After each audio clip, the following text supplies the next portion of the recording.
All right. Well, first of all, I am so grateful to be here today.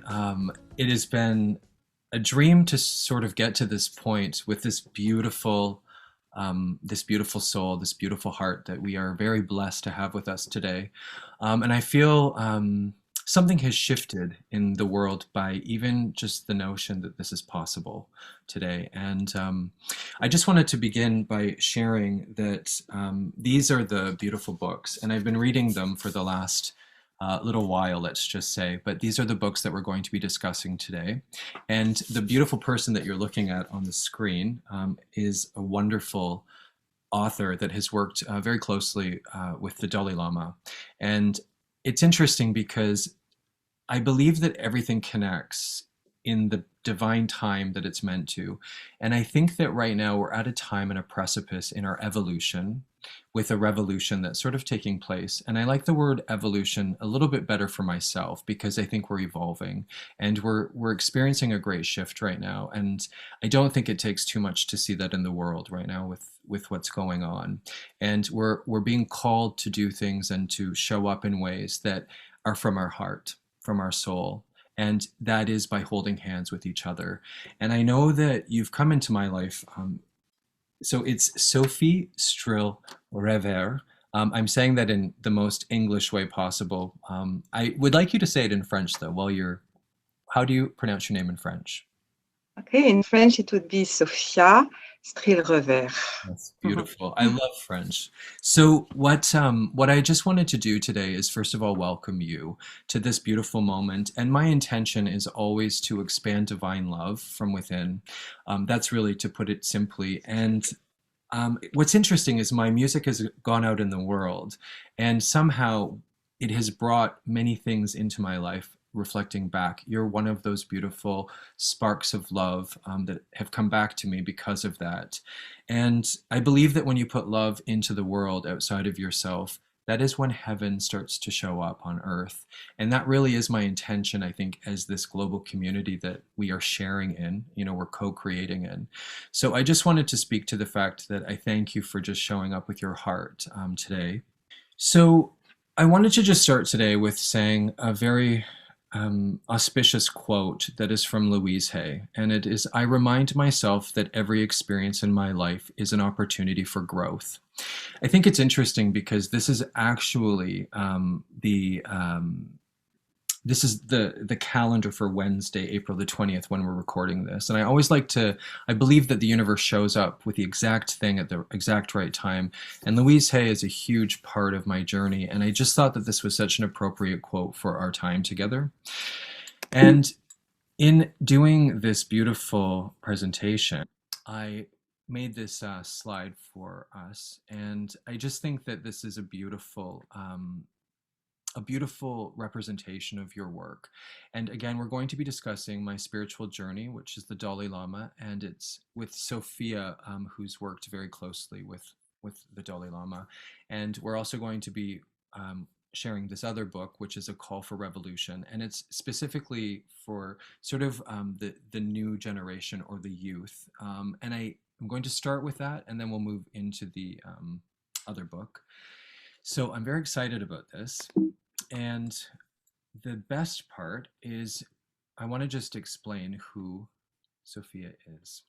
So Sofia Stril-Rever has co-authored 4 books with the Dalai Lama, including his My Spiritual Autobiography, translated in some 20 languages.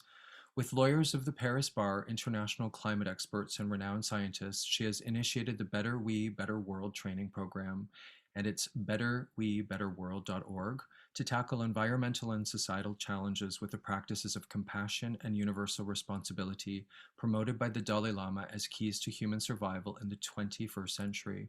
Most recently, Sophia has created the Be the Love Protocol of Meditation to transform and nurture the heart in humanity.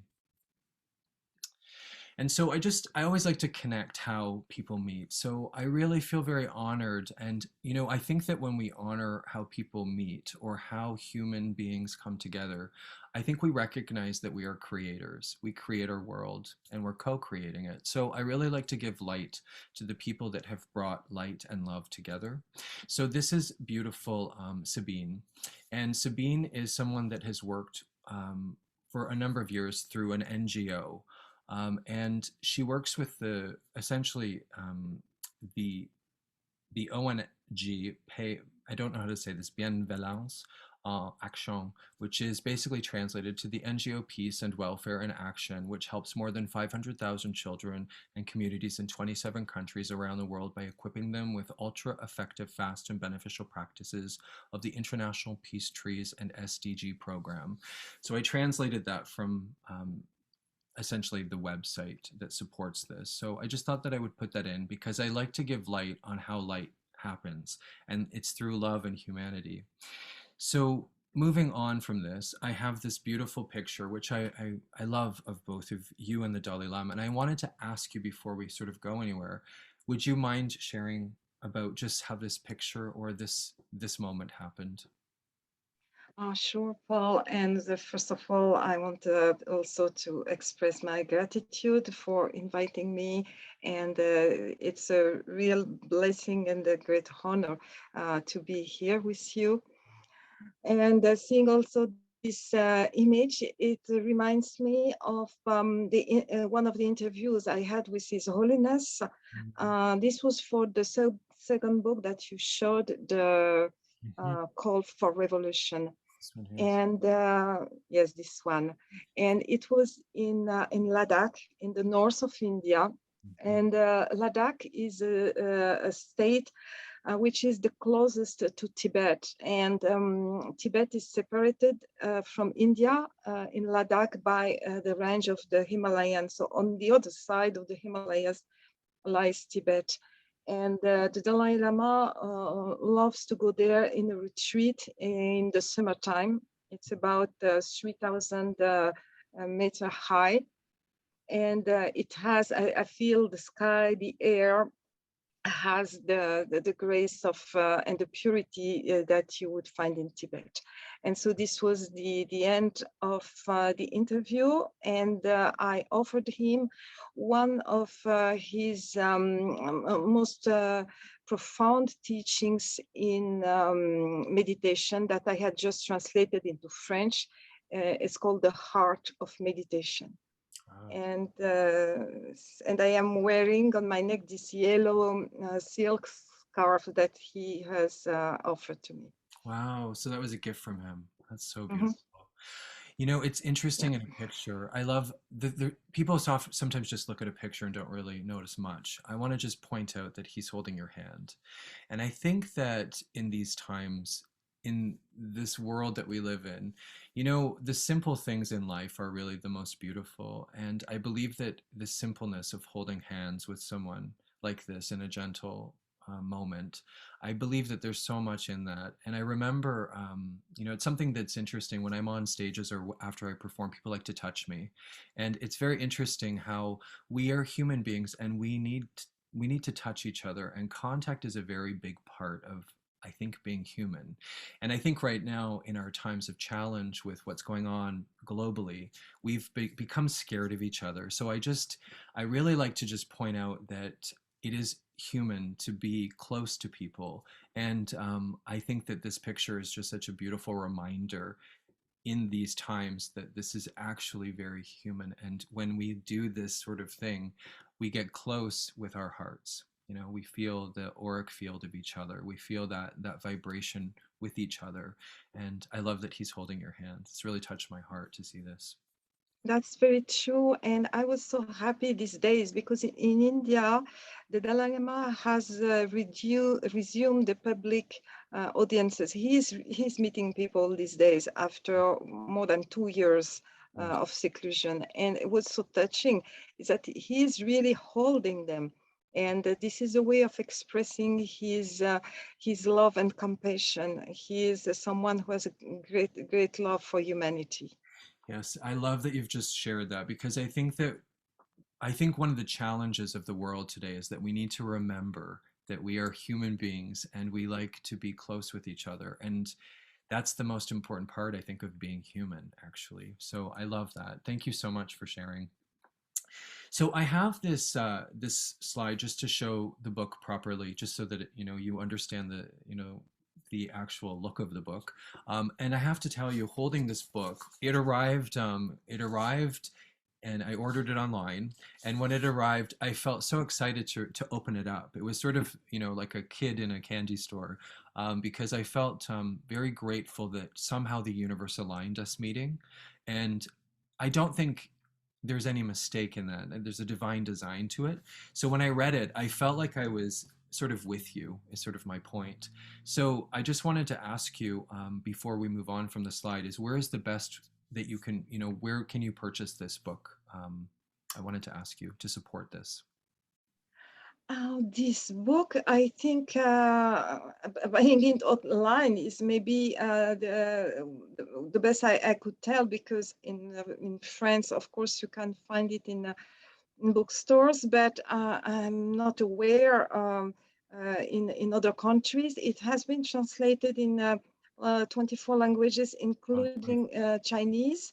amazing. Uh, that was the wish of the Dalai Lama, having this book translated into Chinese and Vietnamese. And I remember when I saw him in 1 year after the book was released, I had put all the translations on a tray, and I was offering this tray to him. So he looked at everything, and then he just said, there is no Chinese translation and no Vietnamese translation.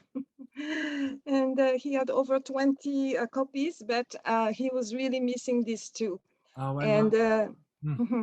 I have to because tell you, I want to just jump in because Vietnam holds a very special place in my heart. I gave 2,000 people, with the help of the Starkey Hearing Foundation. I went and fitted 2,000 people with free hearing aids in Vietnam in 3 cities, and it was over the course of a couple of weeks. But it was the Vietnamese people have a very special place in my heart, and I love that. I love that he did that. So that's very cool. Yes. Mm. Well, just to move on here, I wanted to just begin with our conversation. I think it's auspicious, and I trust the universe provides signs for us to pay attention to. So I think it's interesting that you work with essentially, and Sabine works essentially with the 17 SDGs, which is the Sustainable Developmental Goals of the UN in some capacity, right? And it's interesting because I was invited to the United Nations with a division which is the essentially the the NGO portion of essentially the International Day of Yoga is, I guess, what I want to say. And it was my sort of great honor to sort of, I guess, be asked to go, but at the same time, I didn't know what to present, and it was very interesting because I had this in a meditation. I had this moment where I had this very big, profound showing to me about a song that I needed to write called "I Believe in You," and it's a song that isn't in my main catalog, so it doesn't really get played as much as maybe my others because it's sort of hidden. But I feel like I want to bring light to it today because I will never forget singing this at the United Nations at the headquarters in New York City. And I think it's interesting, and just to draw the parallel, and I believe heaven sort of reflects to each other. In this book, it starts, the first chapter is "I believe in you." And I think as human beings right now, more than ever, we need to remember this right now because it is the cornerstone of how we create peace and compassion and with our love in the world is we need to believe in each other, and also we need to believe in ourselves. So this song, I feel like I want to just open up, and it's about 6 minutes, but I want to invite you as the listener to just take a moment with this song, because it is a beautiful song of really, I think, consciousness.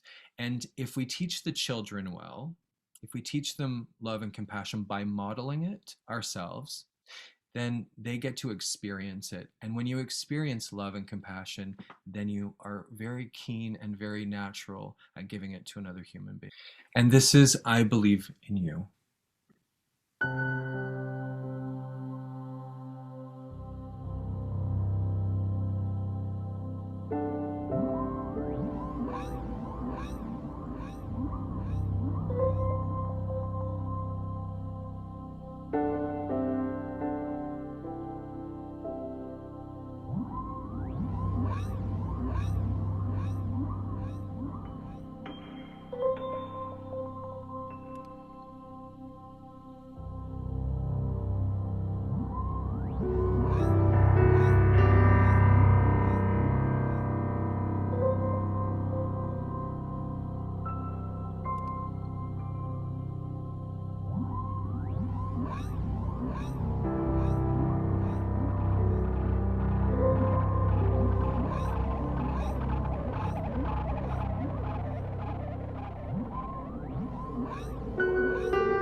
We are one world of love.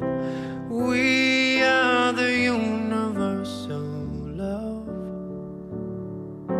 We must teach the children it's all about the love. We must model and lead this world with all our love. Oh,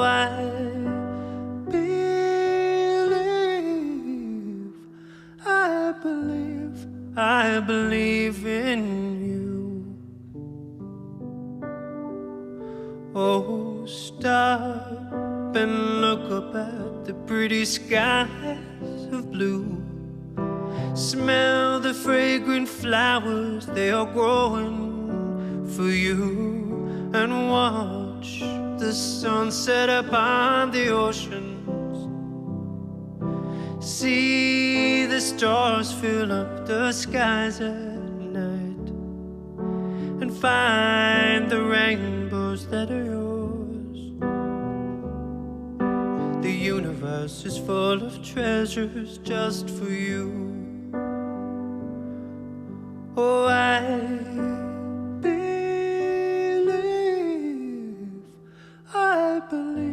I believe in you. Oh, help the endangered species. They need our help. Oh, help our precious, precious planet. Cradle the earth with your heart. And love yourself, and love your neighbors. Brothers and sisters, that's who we are. And find the rainbows that are yours.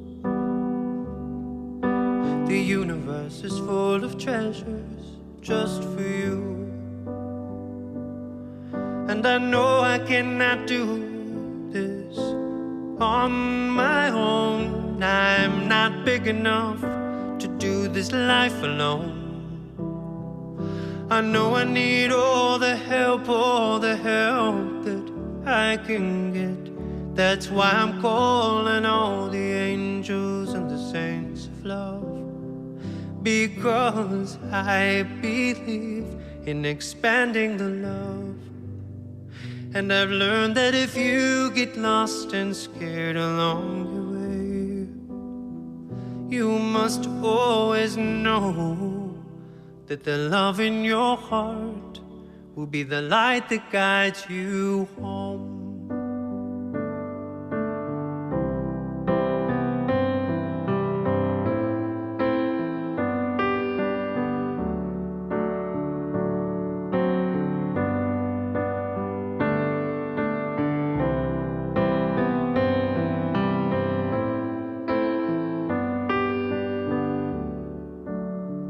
Because I know in my heart that you're an angel, that's who you are. Because I know in my heart that you're an angel, that's who you are. Because I believe in you.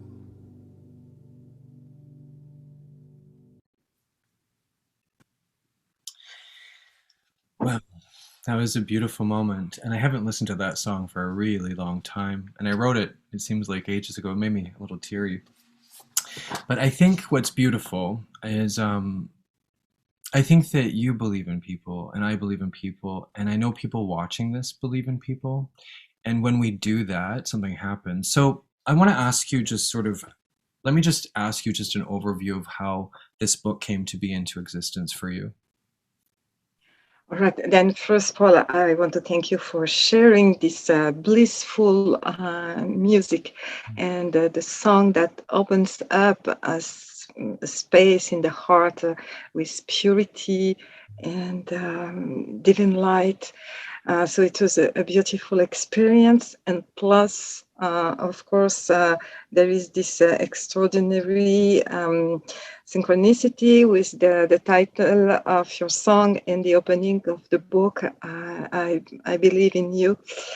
So it was just a very blissful moment, and I'm grateful for that. Do you know what's interesting? I think, did you release this book in 2017? Yes. That's the year that I presented at the UN, this song, which is just funny. Wow. And plus, yes, and I think the UN also, not everybody is aware of that, especially in the West, but really it's the conscience of the nations. And I have seen that, for instance, with former Tibetan who were former political prisoners from Tibet. And when they were in the Chinese camps, they had this hope that the world would know. And really, they intended to be able to express themselves at the UN. And especially one of them who was detained for 30 years, he was able to bring from prison some of the torture instruments. And he had made this decision to bring this to Geneva, and he was able, and he was heard, and he showed these instruments of tortures, because he thought nobody would believe me when I say what happened to me. So I want to give evidence. Mm-hmm. So the UN is really this place where the conscience of the nation can express itself, and there are very often demonstrations in front of the UN building from people who are deprived of rights and of human dignity, and they know that here is the place where they can speak up. It's interesting. It's interesting. Just, one thing I just want to say about the UN, which is something that people don't realize, is there's actually sort of two branches that are very specific. The NGO, which is the non-governmental portion, It's more the people, and then you also have the governmental sort of dignitaries, if you will, and they're very different. But what I like about that, and people need to understand that there's a balance in that, because governments, as we know, can have their own, agendas and etc. But what I love about the UN is they also have that NGO portion, which is the people. And the people's portion for me is what I'm very interested in, because it's what you're speaking to. And when those bodies are balanced and work together in harmony, they work together effectively for the consciousness of all. So I really like what you're sharing, and I really, that's very powerful, that story. So thank you. So about this book, A Call for Revolution, it is the fourth book I wrote with His Holiness, and it was in keeping with the third one. And the third one is called New Reality. And I had an interview for the book with His Holiness at Oxford University. Mm-hmm. And at the time, it was September 2015. So it was just before the COP 21 that came with the Paris Agreement. And His Holiness wanted me to record a message to the chiefs of government and chiefs of state, and about the situation of the world, and how love and compassion are necessities today. And if we want to solve these problems that are not just technological issues and or legal issues, but should be also dealt with from the heart. I didn't know how I would manage to bring this message to the COP, but I was able to, and it was a great moment. And I had also, I noticed the response of the young people. I was able to speak in universities, in schools. Mm-hmm. And His Holiness also was willing to interact with the millennials. So I took 4 of them to Dharamsala. Right. And we had this meeting also with His Holiness. And the book was born from that. So it was really, and it came after also something very special. His Holiness had been invited at the University of San Diego. How do you call this? UCSD or something like that? Yes. For the commencement ceremony. And there had been a lot of protests from the Chinese students and their parents, because they didn't want, they didn't feel it was appropriate to have the Dalai Lama as the speaker at this ceremony. Wow. It's so interesting. I wanted to say too, San Diego is such a big part of, I don't even know how to explain this, but San Diego, that first quote I had is, that's where Louise Hay lived. And that's where Hay House is as well. And that's where I was invited to sing my song, My Heart, which is how Sabine met me. So it's interesting, again, like the way things are connected, I always like to just draw attention to, because that's fascinating. So please keep going. San Diego with the Dalai Lama. Yes, San Diego. And the Dalai Lama addressed the Chinese students and their family in a very unexpected way. And he told them, now you have to make the cultural revolution of love and compassion. Wow. I felt this was so powerful. And I wanted to hear more, and I suggested that he would develop this topic, and this is how the Call for Revolution was born. And it came out I felt he was ready to deliver this message. And this message also was very powerful among young people. Yes. I had on many occasions, I was able to talk about it, and still these days also. I have a feeling, I just want to jump in and say something, because first of all, I just want to show you, I believe that a genius book is where it's concentrated and very concise. This book is very concentrated and very concise. It seems very small. This book is packed packed with so much information for, actually, in my opinion, anyone and everyone on the planet. But in particular, it reminds an adult what's important as a youth, but it also reminds the youth what is important to become a responsible adult. So I think it's timeless that way. So I just wanted to say that in reading this, it's a book that I feel very honored to have on my shelf. And I feel like it's not even touched where it's going to. I feel like it's about to blossom in a whole new way, especially after our times right now. So it's in divine flow of that conscious stream that he knows, that you know, that we know.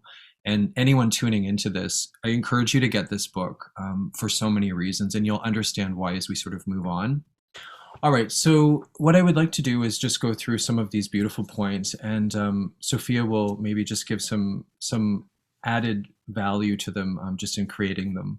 So I call on all young people from all over the world. My young friends, you are my hope for humanity.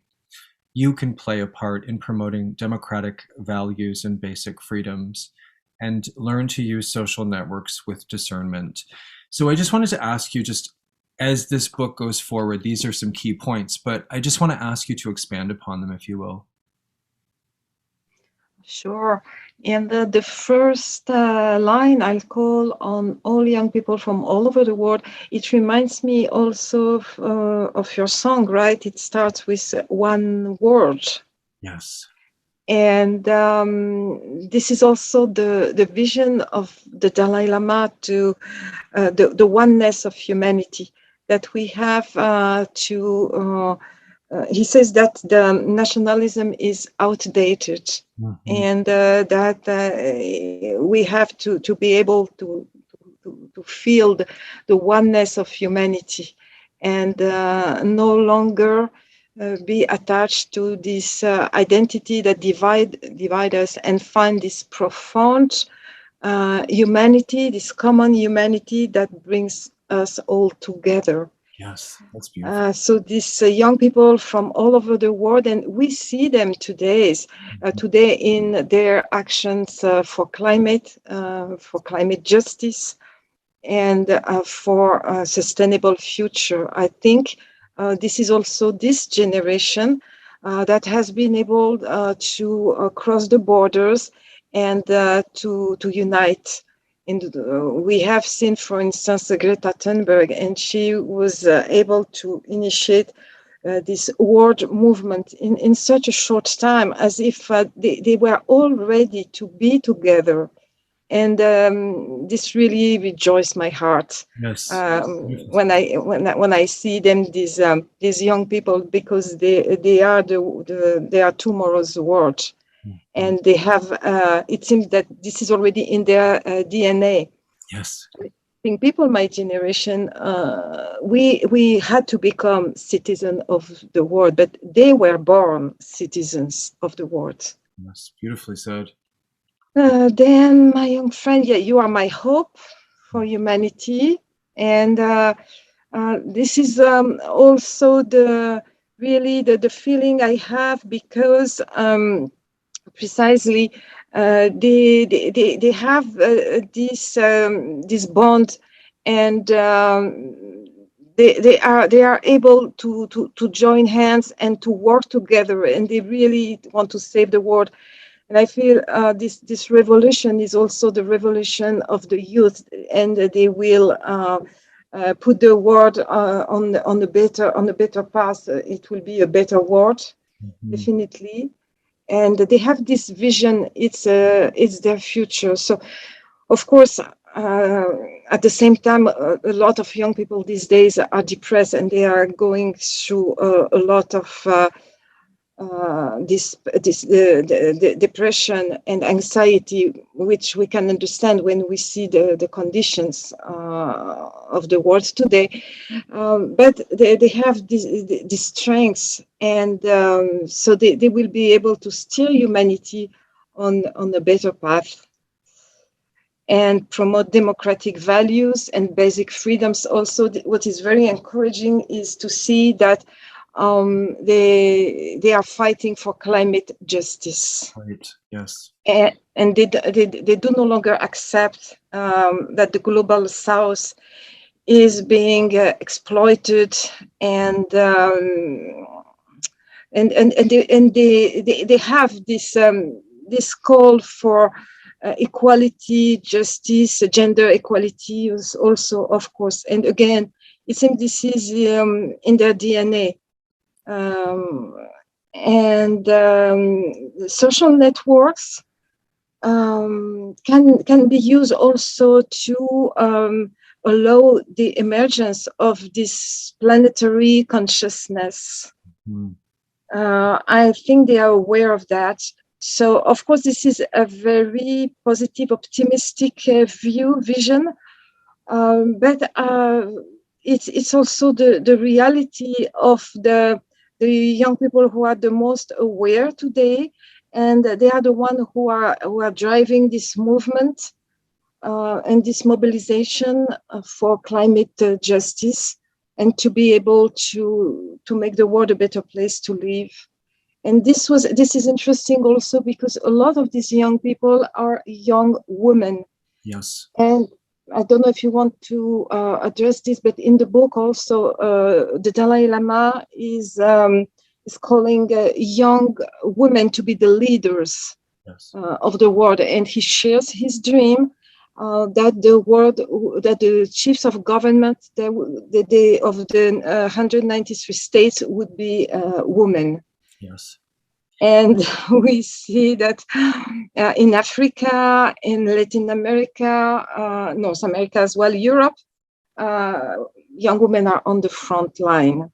Well, And they always say, and I believe this deeply, is that one of the things that when we put women in charge of human, I would just say humanity in various ways, what is interesting is it becomes much more motherly, and the divine feminine is able to really care and nurture in a different way. And I think divine masculine also does that, but unfortunately that hasn't happened yet. So I really love that light is being shone onto the women, because I believe that will actually in many ways shift the world in ways that nothing else can. So beautiful. I love that. Okay, so just to move on to the next slide here.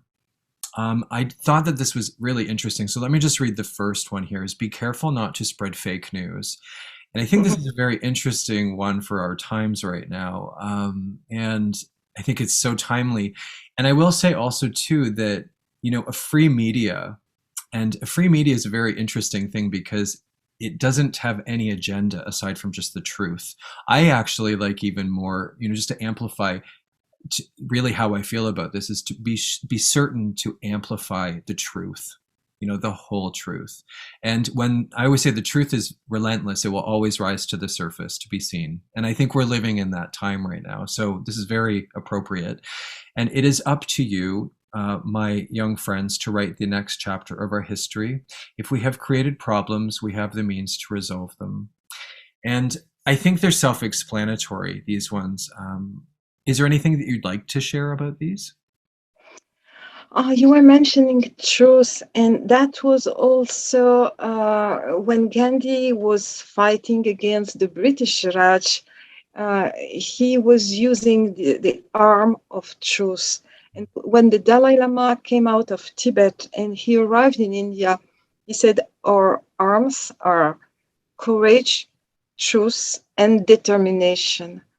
And so we live actually in this, what is being called the post-truth era, or where fake news are being spread, and we have to come back to the truth. And this truth, I think our heart is guiding us sometimes, because it becomes very difficult to see through the fake news. But whatever is being said, or whatever is being done with love and compassion, is close to truth. Yes. So fake news is also this kind of distortion of the human mind and distortion of the human heart. And in the Indian language, truth is satya, and satya means being. Right. So what is not true is just an illusion. It has no reality. And so it's very important to connect to truth, because truth is the reality. And the fundamental reality of a human being is love. Of course, you know that, Paul. Yes. Well, that's beautiful. And I love how you just brought up the truth in that way, because that's, when you think about it too, that's a very powerful statement that you've just said. And I think it's interesting too, because one of the things that as a musician, I think it's interesting because there's so much centralized news these days. So there's one, in Canada, for instance, there really is only four really mainstream news agencies, and they're run by, they used to be very independent, small, in little cities around, different cities that would then, share news around the city, that community-based news. But what I've noticed especially the last few years, is it's globalized news, where there's one big head office, corporate office, that gives the same story to all the others. And this is fine if it's good news, but I do think that I'm very interested in community-based news, where people can connect with what's going on in their community, so they feel connected to people. And I, just as an observer, I have really noticed that's changed a lot in my life. It never used to be like that for me. And I think maybe we need to remember community news again, local news, but also with a heart for humanity in global news. So I love that you've shared that. So what I'll just do is skip forward to the next one, and it's I Am Resolutely Feminist. I thought that was so powerful. Just goes back to that point that you were saying. And the world is our home. Humanity is your family. You are a part of the world as much as the world is a part of you. And when you change as an individual, you change the world. And these are such cornerstone teachings that we all need to be reminded of right now. So is there anything that you want to share about any of these? It's very profound, and I think these are sentences you can keep with you for a day or a week, and see how the way you live will resonate with these words. Of course, the world is a home, and that's what we have to put into practice and to experience. Is not just a concept. I think all these sentences are to be deeply contemplated, but not only, and also we have to align our actions with these words. And this you can only feel. There is nothing to explain when you say you are a part of the world as much as the world is a part of you. Yes. I think this is also something to experience, and it makes sense once you experience it. Otherwise, it's just nice words. Yes. But you have to put your life in these words. Yes, I think it's again profound how what I wanted to just say, sort of while I was even just hearing you speak, is if you keep these close to you, which is why I think this book is so powerful, it's sort of one of those things, they're almost like mantras, where you get to sort of maybe meditate on the intention of them. And that's what I like. In the book, they're actually, just to show you as well, they're nice and big. So just to show an example, they're beautifully written, like, whoops, the camera's there, but they're very clear on the page, and then there's an explanation surrounding sort of the theme of them. So this book is beautifully done that way, for everyone, really. So beautiful. Excuse me, that's the American edition, actually. Yes. And I love the way they edited the text. Yes, yeah, it's beautifully done. Yes, I love that. Okay, so the day is near when your generation will have consigned war to the ash heap of history. And every action, every word, and every thought has a global resonance. And this is the world you will bequeath to your children. Compassion exists. It is hiding within the world around us. So what would you like to just say surrounding these beautiful trinkets of love? Well, maybe about the first message.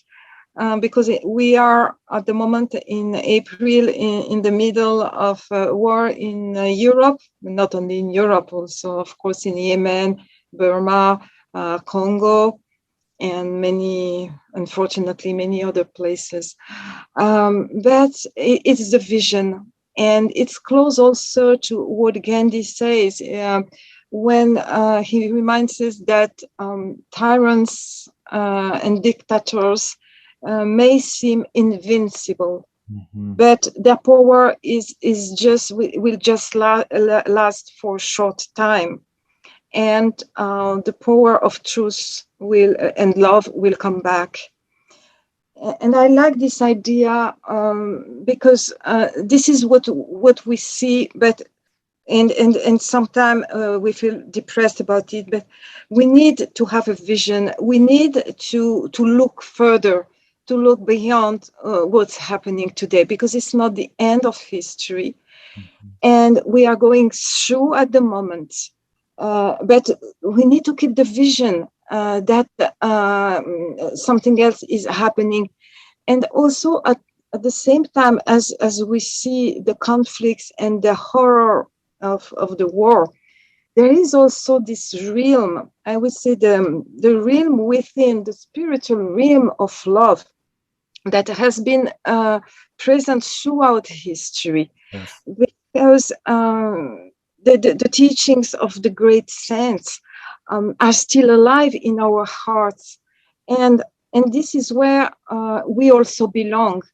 So, of course, obviously, there are those tragedies.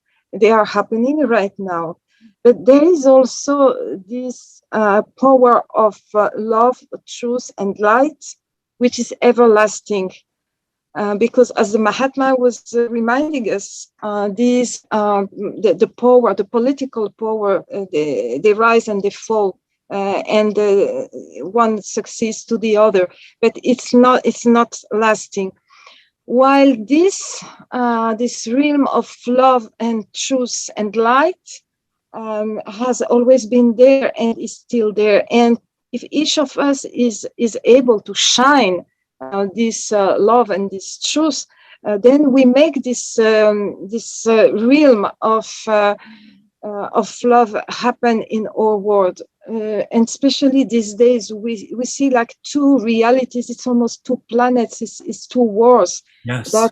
that are coexisting. And the question is to which one do you want to belong? And this is really your choice. I would say it's every second choice. You make this choice. Recently, I was with a leader of a tribe in Brazil, and he was in Europe, in France and Switzerland, and he compared the state of the world today as a river, with one part of the river is ascending and the other part is descending. And I felt this image very powerful, because it's really and it's very clear, and so everything is our choice. And do we nurture the light, or do we nurture the darkness? Do we nurture hatred, or do we nurture love? And this is really it's a responsibility. Yes. I have to just tell you, I want to just say, like, just to point out that I just want to amplify that so big right now, is that there are two worlds, and it is your choice, like you've just said. And I believe deeply that that's what, some people always question, like, when you talk about being awake, all these people talking about being awake. To me, all that being awake means is that you live from your heart, and that you expand that outwardly, and that you listen to your heart. And that when you do, that one world of love shows up more and more and more in your experience. And I don't think it's complicated. I think life is very simply and geniusly designed that way.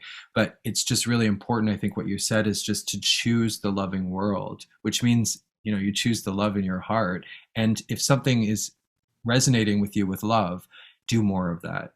Expand more of that, share more of that, and shine your light more into that as well. And that's that world that I think is starting to actually expand very beautifully now. So thank you for saying that way. And this is also the last sentence: compassion exists, it's hiding within the world around us. Mm-hmm. And I think also within the world, but within ourselves as well. And that's, if you search within, you'll find it. And you'll be reborn. And I feel that today we have to evolve, not just as individual, but collectively as a species, to be reborn again in this realm of love. And it's not just a single person, as it was 2,000 years ago, but it's the community, the human community, and I would say even the living being reborn. And this will be what you call heaven on earth. Yes, exactly. I love how you said that. That's beautifully said. Mm. Yes, and so I think that what I love about the way that this is written is that, you know, it made me really think about what else is hiding. You know, this is the thing, like, we're so, when what you put your attention on grows. So if you want more love in your life, it seems to make sense that you just want to notice where it's hiding is sometimes in plain view. You just have to search what you, I think it goes back to the Bible of saying, you know, what you seek is seeking you. And this is where that, I believe, sort of that hiding, we have compassion in us. We just have to remember it's there, you know? So yeah, it's beautiful. And that way that's said, I really like that. And then I think that this is beautiful too, is just to learn to love the earth through sharing it rather than striving to possess it. I think that's very beautiful. And the revolution of compassion is a million quiet revolutions. This is just anything you want to say about this, please do. To love the earth through sharing it. And yes, and I think this is the traditional way. We just forgot it in the so-called modern civilization. But if you go back to the traditional cultures, sharing is really in their DNA. And possession has come later in the history of humanity.